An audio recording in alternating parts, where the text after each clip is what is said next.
I am afraid I am a coward. I am sorry for everything. If I had done this a long time ago, it would have saved a lot of pain. P.E. Those 26 words were found inside her purse, not left on a table, not placed somewhere she would be found quickly. Inside the purse she had carried up into the hills, the one she set down carefully at the base of the letter before she climbed it. She folded the note, placed it inside, and closed the clasp. The purse sat there for 2 days before anyone found it. Her name was Peg Entwistle. She was 24 years old. On the morning of September 18th, 1932, she dressed in a blue polka dot dress she had brought from a different life, pulled on her white gloves, and told her uncle she was going to see some friends on Sunset Boulevard. He did not look up from what he was doing.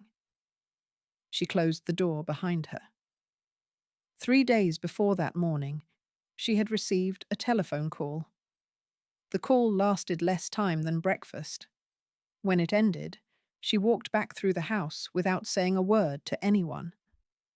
What happened inside those 3 days is the story we are here to tell. She deserved an audience paying attention. Be one. Subscribe to Old Money Widows. Before she was the woman on the hill, she was someone else entirely. That version of her, the one who existed before Los Angeles, before the summer of waiting, before the telephone call, is the woman this story is actually about. Most accounts of Peg Entwistle spend 30 seconds on who she was and 10 minutes on how she died. We are going to reverse that. Because you cannot understand what was lost without first understanding what was there. Peg Entwistle was born Millicent Lillian Entwistle in Port Talbot, Wales, in 1908. Her mother died when she was very young enough that the absence became simply the shape of childhood rather than a rupture in it. Her father, Robert, remarried and brought the family to America. Boston first, then New York. Robert Entwistle died in 1922, struck by a car on a New York street. Peg was 14 years old. She went to live with her Uncle Harold, her father's brother, and her 2 younger brothers. By 14, she had lost both parents, crossed an ocean, and was learning to read a country that still felt foreign. Most children would have closed inward after that accumulation of loss. She walked toward the stage. By 17, she was studying acting. By 19, she was performing in productions in Boston and New York. By her early 20s, she was appearing on Broadway, not in the background, not in minor roles, but in serious parts at serious theatres. The Provincetown Playhouse, the Theatre Guild. Houses that working critics attended and wrote about carefully. She appeared in 16 Broadway productions between 1925 and 1932. Sit with that number. 16. In 7 years. During the worst economic contraction in American history, when theatres were closing, productions were being cancelled mid-run, and every working actor was fighting over a shrinking supply of work. She appeared in 16 productions. That is not fortune. That is a professional whose reputation was strong enough that directors kept choosing her when they had every reason to choose someone cheaper and less particular. The critics noticed. They always noticed. One reviewer wrote that she had a quality of absolute truth on stage, that she never appeared to be performing, only existing inside whatever character she inhabited. That was not praise offered loosely. That was working critics, people who watched hundreds of performers a season and understood precisely what separated technique from something rarer, saying, "This one has a gift that does not come along often. Pay attention to it." She was the kind of actress other actors watched from the wings when it was not their scene. Not because she was showy, the opposite, because she was so precise, so economical, so unwilling to indicate an emotion before the moment genuinely arrived, that watching her was like watching someone break a rule everyone else was following. She made the performances around her better simply by being in them. In 1927, she married Robert Keith, an actor and playwright she had met through theatre circles. She was 19. After the marriage, she discovered that he had been married before, that he had a son, that he had concealed both facts completely. The divorce was finalized in 1929. She was 21 years old. She kept working. She did not pause. She did not retreat into the marriage's wreckage. The depression was accelerating around her, and she went back to the stage and kept building. She had learned very early, first from her mother's death, then her father's, that the world does not hold still to accommodate grief. So she had developed the particular skill of carrying loss while moving. It made her formidable. It would cost her later. But in the early 1930s on Broadway, it made her one of the most reliable professionals working. In spring 1932, a director named David Burton came to her with an offer. Burton had been hired by RKO Pictures in Hollywood. He was making a film called 13 Women, and he wanted Peg for it. He had seen her work. He knew what she was. He was the kind of director who built his productions around the specific capabilities of the specific people he trusted. She packed a trunk. She took the train west. She moved into the house on Beechwood Drive, her Uncle Harold's house, in a canyon neighborhood that sat directly below the Hollywoodland sign. She was 24 years old. She had survived the deaths of both parents, a marriage built on deception, and a decade of professional work through an economic collapse that had broken most of the people around her. She had never, not once, stopped moving forward. Hold her there. The woman stepping off the train in Los Angeles in spring 1932. The one with 16 productions behind her and a director who believed in her and a city that had not yet decided what to do with her. Hold her there. Because what the next 6 months did to her is the story, and it begins with a film that was never allowed to show what she could do. 13 Women was a thriller, a story about a group of women being systematically targeted by a former classmate they had wronged, a woman named Ursula Georgi, played by Myrna Loy, who had been cast out and was now extracting revenge through psychological manipulation and carefully engineered disasters. Peg was cast as Hazel Cousins, one of the targets.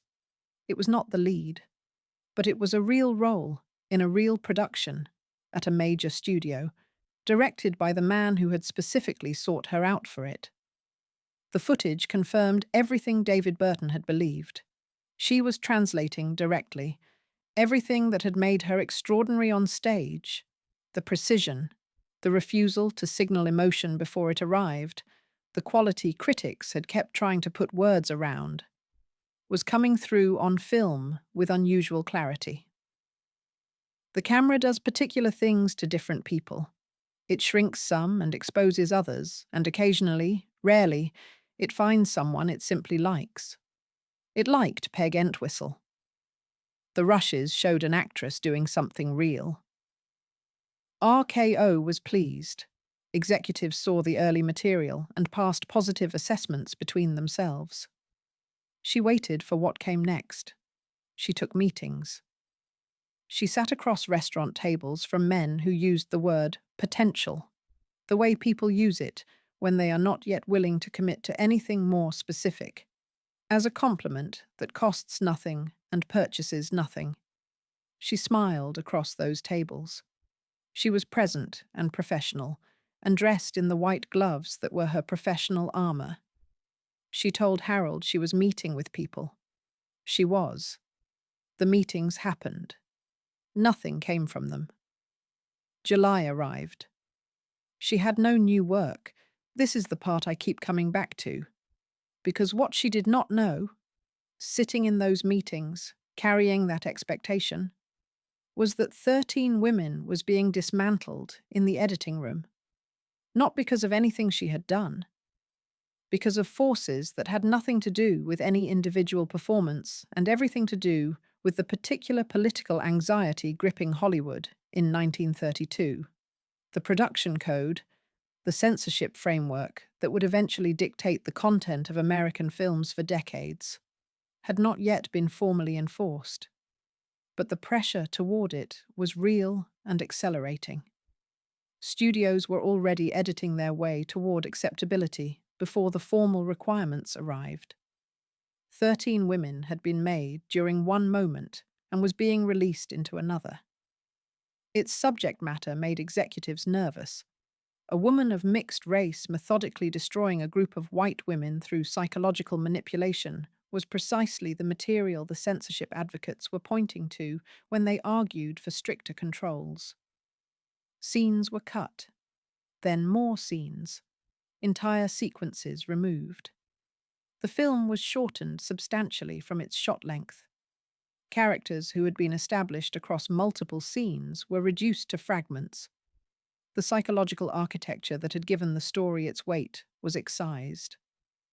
Peg's role was among those cut. By the time 13 Women reached theaters in October 1932, her strongest material was gone. What remained was a few minutes that showed, to anyone paying close attention, that something real was present. But not enough for an executive at another studio to point to and say, "Hire her." The argument the footage had made on her behalf had been edited out of the film before anyone outside RKO could hear it. She did not know any of this was happening. She was still waiting, still available, still showing up in the white gloves, still carrying the belief that the system which had seemed to recognize her would eventually act on that recognition. In the third week of September, the phone rang. It was RKO. They were dropping her contract. The call took less time than breakfast. She stood in the hallway of the Beechwood Drive house with the receiver still warm in her hand. Harold was in another room. The house was quiet. She did not tell him what the call had been about. She went to her room. She came out for dinner. She said very little. Not that evening. Not the next day. Not the day after that. 3 days later, she walked out the front door in her blue polka dot dress and did not come back. There were no years between for Peg Entwistle. That is what separates her story from most. In most stories of women worn down by systems built against them, there is a decade of incremental loss. A decade you can trace year by year, watching the world shrink by margins small enough to deny until they cannot be denied. In Peg's story, the erosion happened in 6 months. But the mechanics were identical. The same pressures, the same tools, the same systematic devaluation of a person, just applied at speed. She arrived in Los Angeles in the spring solvent, employed and expected. She had a contract, a director who believed in her, a film already shot. Every reasonable signal suggested that the first engagement would generate a second. That expectation was the first thing to erode. By June, she had no new work. The meetings that replaced it had a particular quality she could not easily read. She had understood waiting in the theatre world. Theatre waiting had a texture. She knew which silences meant something was developing and which meant she needed to make other calls. The relationships were legible. The system ran on known conventions. Hollywood silence was different, opaque. A meeting that would have generated a concrete offer in the Broadway world produced nothing in the studio system except the vague warmth of continued consideration. She could not distinguish between friendly and developing and friendly and done. The language was the same in both cases. She had savings when she arrived. A Broadway actress in the early 1930s earned between $40 and $150 a week, depending on the production. Modest by any standard, but enough, accumulated over a decade of working, to arrive in Los Angeles without immediate financial pressure. By July, that cushion was thinning, not gone. but visible in its thinning in the way that only people who have watched money get small understand. What made this worse? What made the Hollywood system particularly brutal for someone arriving from Broadway with real credentials and real work behind her was that the two worlds ran on completely different mechanics. Broadway operated on relationships. Directors built companies of actors they returned to. Reputations traveled through a community small enough that people knew each other's work. A director who had seen Peg in 3 productions over 5 years knew what she was. He hired her because he knew. Hollywood did not run on that. Hollywood was a system in which a studio held all leverage and every actor was a variable. A cost-benefit calculation made by people who had often not seen the work and were not particularly interested in it. A contract could be terminated in a single afternoon meeting, without appeal, without explanation, without any process resembling an evaluation of what the footage actually contained. The administrative machinery of the studio system had no mechanism for recognizing the difference between an actress whose performance had been edited out of her own film and an actress who had not performed. Both looked the same in the ledger. She went to other studios, made the rounds the way actors make rounds, sat in offices and was told, in the careful language of institutional non-commitment, that she was being kept in mind. She made herself available. She maintained the professional presentation. She did not let the white gloves slip. The Depression had reached Hollywood's working level by 1932. Not the stars. The stars were insulated, their contracts guaranteeing minimums that shielded them from the economy's worst pressure. But below the star tier, among the contract players at the mid-sized and smaller studios, the contraction was severe. Unemployment among actors had risen sharply. The Screen Actors Guild did not yet exist. There was no floor. Nothing to catch a working professional who found herself on the wrong side of an administrative decision. She was talented. She was experienced. She had a body of work that any honest assessment would have recognized as the foundation of a significant career. None of that was sufficient currency for the specific thing she needed, which was a studio willing to spend money on someone they could not yet quantify. The summer ran out. The fall arrived. The call came. And somewhere across the city, on the same day that call was made, someone sat at a desk and started writing her a letter. She never knew about the letter. That is the cruelest fact in the entire story, and we will come back to it. She had been in Los Angeles for less than 6 months. But 6 months is long enough for a life to reorganize itself around a new gravity. Habits establish themselves without being chosen. The shape of the days becomes fixed, and hers had arranged itself around the particular rhythm of a professional life on hold. Active, but suspended. Present, but waiting. Always one call away from the thing that would make the waiting stop. She walked every morning that summer, early, before the heat settled into the canyon streets. She came to know Beechwood Drive the way you know a place you did not plan to stay long enough to learn. The neighbors by sight, the particular dogs, the angle from which the Hollywoodland sign became visible between the trees as you moved north up the road. She was still doing that in July, walking every morning, still writing letters to New York, long ones, to directors she had worked with and actors she had shared productions with. The letters were carefully cheerful, detailed about small things, quiet about large ones. They performed optimism for people she loved. A friend remembered, decades later, that they arrived regularly, then simply stopped arriving. Nobody recorded which one was the last. It did not announce itself as a last letter.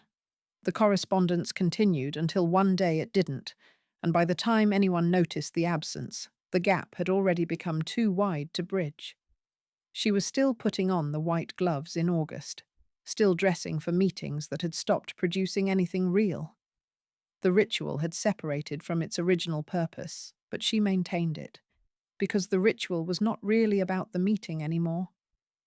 It was about the version of herself she refused to give up on.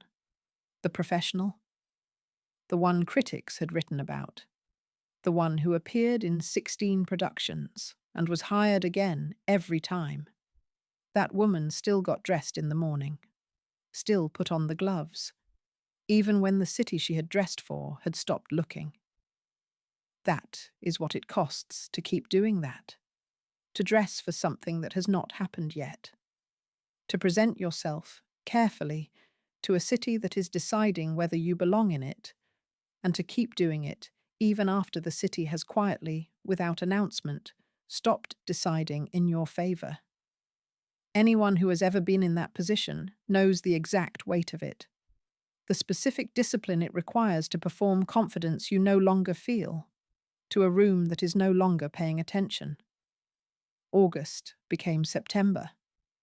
The quality of the waiting changed. It became heavier rather than lighter. The forward-leaning expectation that had carried the summer, the specific belief that the next call would be different, got quieter. Not extinguished, quieter. The walks grew shorter, then stopped. The letters had already stopped. The rounds of studios slowed. She was still making the 2 cups of tea every morning. Harold took his with milk. She took hers plain. It had become the shape of the morning, both of them maintaining it without discussion, the way small domestic rituals become fixed without anyone deciding to fix them. She made 2 cups the morning of September 17th, the day after the call from RKO. She made 2 cups the morning of September 17th, and set Harold's on the counter and drank her own, and said nothing about the call. The morning of September 18th, Harold came into the kitchen and the kettle had not been put on. He looked for her. She was already dressed. Blue polka dot dress, white gloves, purse in her hand. She said she was going to see some friends on Sunset Boulevard. He heard the door. The last week. She was still doing one thing. Just one. She was still making space at the table for someone else. Still performing the small daily act that required her to believe the next morning was coming, that there would be a morning after this one, and Harold would be in it, and the kettle needed to go on. That is the detail I cannot stop thinking about. Not the note, not the hill. This. She was still making 2 cups of tea. By the 2nd week of September, the inventory of what remained was small. People. First. Harold. He was still there. The man who had absorbed her at 14 without complaint, and again at 24 without question. He had built the structure of a daily life around her presence without ever making that visible. He made room at the table. He made room in the house. He asked few questions and accepted the answers she chose to give, and did not push on the ones she did not give. He was simply there, in the specific way that certain older men are able to be there for the younger people living in their houses. Steady, undemonstrative, available. Her 2 brothers were not in Los Angeles. They were at the end of the summer letters that had stopped being written. They were family at a distance. Connections real enough to write to, not close enough to call in a crisis she was not yet admitting was a crisis. One friend came to the house in the 2nd week of September. She brought food. She stayed several hours. Peg was quiet, the friend wrote later. Not agitated, not in the kind of visible distress that makes a visitor think, I need to stay. Quiet in the way a room is quiet after a decision has already been made in it. A settled quiet, which is different from sadness and harder to identify from outside. The friend left believing things were difficult, but manageable. She spent the rest of her life not believing the manageable part. She turned that afternoon over in her memory for decades, cataloguing what she had seen, looking for the things she had missed and should have named. Objects, next. The blue polka dot dress was still there. Not a Hollywood purchase, not something acquired during the season of waiting, but something brought from New York, from the life that had preceded this one. It was the dress she had been before she came west to become something larger. It had survived the trunk, the train, the spare room. Her scripts were still on the shelf. The bound copies she had carried from New York. 16 productions, margins marked in her own handwriting, blocking notes, character observations. Moments she had found during rehearsal that she had wanted to remember and had written down so she would. They were stacked exactly as she had stacked them, in an order she had chosen on the day she unpacked and had not changed since. They are not in any archive. After the newspaper coverage and the coroner's inquest and the decades of mythology that accumulated around her name, those scripts dispersed into the ordinary aftermath of a life that ended before anyone thought to preserve its evidence. Nobody asked about them. Nobody thought they were the kind of thing that needed saving. They went where the private possessions of private people go when there is no one left to insist on their importance, which is nowhere, which is simply gone. Then there is the hardest item in the inventory, the one that cannot be put on a shelf. Her talent. Her talent was still there, untouched by everything that had happened in Los Angeles. Nothing about what had been done to her, the editing, the contract termination, the summer of administrative invisibility, had changed what she was capable of in front of a camera or on a stage. The rushes from 13 women still existed somewhere in an RKO vault. The footage the director had looked at and believed in was still there. The argument it made about her ability had not expired. It was just sitting in a vault while she sat in Harold's kitchen making 2 cups of tea. The talent was intact. The system that should have recognized it had turned away. That gap between what she was and what the industry had decided to do with what she was is the whole story distilled to its simplest form. Everything else is context. That gap is the center. About 10 days before the last day, Harold came home to find her in the backyard, book open in her lap, tea on the table beside her, gone cold. She was looking up at the hills.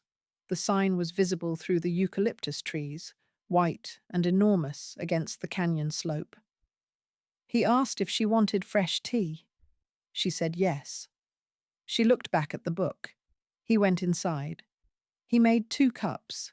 He came back out, and she was reading, and the afternoon was entirely ordinary and unremarkable, and he remembered it for the rest of his life without ever being fully able to say why it stayed with him. There was nothing in it to remember. That was probably why it stayed. The inventory was small, but it was not empty. That matters. I need you to hold that. It was not empty. September 18th, 1932. Beechwood Drive, Los Angeles. The morning she woke, the kettle did not go on. Harold noticed the silence from his room, the absence of the sound that had ordered every morning in that house for months. He thought nothing alarming yet. He got up and went to the kitchen. She was already dressed, the blue polka dot dress, the one from New York, from before Los Angeles, from the life in which she had been someone whose talent was spent on stages and recognized in reviews and responded to by directors who came back to her again and again because they knew what they had in her. She had put it on that morning deliberately. The dress from the version of herself that existed before everything went wrong. Not a costume, an identity. The white gloves. The purse. She told Harold she was going to see some friends on Sunset Boulevard. He was at the counter. He heard the door. She walked up Beechwood Drive, north, toward the hills. Past the houses she had learned in the months of waiting. Past the neighbors whose faces she knew and whose names she had never asked. Past the dogs whose barking she had memorized. The September morning was clear and warm, in the way Los Angeles mornings are clear and warm. A light that makes everything look more temporary and more beautiful than it actually is. She walked up into the hills behind the sign.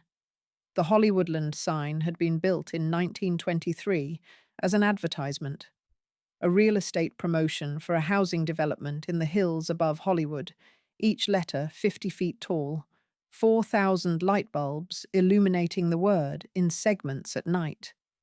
It had never been meant to be permanent. It had stayed only because no one had gotten around to taking it down. A temporary thing that had simply persisted beyond its purpose. She climbed the H. At the base of the letter, she set down her jacket. She placed her purse beside it. Inside the purse was the note, folded, placed there before she left the house, positioned so it would be found. I am afraid I am a coward. I am sorry for everything. If I had done this a long time ago, it would have saved a lot of pain. P.E. She climbed the maintenance ladder at the back of the letter. 50 feet. The city was below her as she climbed, the flatlands, the grid of streets, the studios somewhere in that geometry where her footage sat in a vault and her contract termination had been processed as a routine administrative action and forgotten by the person who executed it before the afternoon was out. Her body was found on September 20th by a hiker named Albert Cote at the base of the ravine below the sign. He found the jacket and purse first. He contacted the police. The note, signed with 2 initials, was the first identification. Harold confirmed the rest. She was 24 years old. Now here is the thing I held back from the beginning. While Peg Entwistle was walking up into those hills on the morning of September 18th, a letter was moving through the Los Angeles postal system toward the house on Beechwood Drive. It had been mailed on September 16th. The same day the call came from RKO. The same day the contract was terminated. While one person was making the call that closed every door, someone across the city was sitting at a desk, writing a letter to open one. The Beverly Hills Civic Light Opera was casting their upcoming season. They wanted Peg Entwistle for the lead role. The production they were casting her for was about a woman driven to her death by the accumulated pressures of impossible circumstances. The letter arrived at Beechwood Drive on September 19th, one day after the last day. It sat on the hall table, in the exact place where the note had been, for a full week before Harold could bring himself to open it. He read it once. He set it down carefully. He did not tell anyone what it said for several days. He thought about it for the rest of his life. The person I want to tell you about is Harold, not the studio, not the newspapers, which covered the story with the particular avidity that 1932 newspapers reserved for beautiful dead women and the spectacle of Hollywood's underside. Not the city that had made her wait all summer and then watched her go. Harold, the man who came into the kitchen on the morning of September 18th and found the kettle cold, and who spent the next 2 days in a house full of her things, not knowing where she was. Harold Entwistle was her uncle, her father's brother, and in every functional sense the last consistent family she had. He had taken her in at 14 after her father's death, without making it a sacrifice or a favor. He had taken her in again at 24, when she came west with a contract and a trunk, and the forward-leaning confidence of someone who had survived everything the world had so far thrown at her and had no reason to believe this would be different. He asked no questions about either arrival. He made room and then filled it with the ordinary structures of a shared daily life. The breakfast table set for 2, the tea made in the morning without discussion. The door he listened for in the evenings without admitting he was listening. In the days after September 20th, Harold did what the person who remains is required to do. He identified her at the coroner's office. He made the arrangements. He spoke to the newspapers briefly and carefully, saying almost nothing about the final weeks, saying considerably more about the career she had built before them, the 16 productions, the critics, the specific quality the reviewers had tried repeatedly to put words around. He was precise about this, in the way a person is precise when they understand that the record being written in the first week is the record that will survive. He wanted the record to hold the right version of her. He kept her scripts. He could not keep the note. He surrendered it to the police as evidence for the inquest, as required. After the inquest, it was returned to him. He held it for several months, not displayed, kept in a drawer, not discarded. Then, according to a letter he later wrote to the friend who had visited in September, he burned it. In the backyard of the Beechwood Drive house, deliberately. He wrote that he did not want it to be the last document her handwriting appeared in. He wanted the letters to hold that. The summer letters to New York, careful and cheerful, and full of the small details of a life being faithfully reported to the people she had left behind. He burned the note. He kept the letters. Some months after the funeral, the friend who had visited in September wrote to Harold. She asked him directly, "The way you ask questions you have been holding for a long time, and have finally decided you will not be able to set down without asking, whether there had been signs he missed, whether there had been a moment when something might have gone differently." Harold wrote back.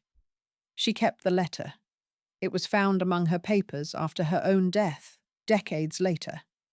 He wrote, "She deserved an audience that was paying attention. The theatre gave her that for 10 years. The pictures looked right at her and turned away. I don't know what else to say about it. I don't think there is anything else to say." He stayed in the house on Beechwood Drive for years after that. He kept her things, the scripts on the shelf, the letters in their stack, the books she had left with her notes in the margins. He gave very few interviews as the years passed, and the mythology around her name grew and solidified into something that had less and less to do with the woman who had eaten breakfast at his table. He did not want to be the keeper of the legend. He wanted to be the keeper of her, the one who had walked the canyon streets in the early morning before the heat came, the one who had dressed in the white gloves for meetings that gave her nothing, the one who had sat in the backyard with a cold cup of tea and looked up at the hills and said yes when he asked if she wanted fresh. On September 18th, the door did not open. He waited until midnight. He found the note. He called the police. He sat in the kitchen with one cup in front of him and waited for 2 days in the particular suspended state that is not grief yet, because the worst has not yet been confirmed, only suspected. And suspicion is its own unbearable country. When the call came on the 20th, he sat down very carefully and did not get up for a long time. Nobody asked him to keep her memory the way he kept it. Nobody would have known if he had let it become what the newspapers wanted it to be. The cautionary tale, the Hollywood tragedy, the beautiful girl who could not survive the city's indifference. He could have let it become that.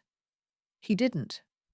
One man, in a house in the hills, who knew exactly what she was worth, who had watched it from the next room for months, and who said so plainly, once, in a letter that was never meant to be public, in language so simple it requires nothing from the reader except to let it land. She deserved an audience that was paying attention. She had one. He was in the next room,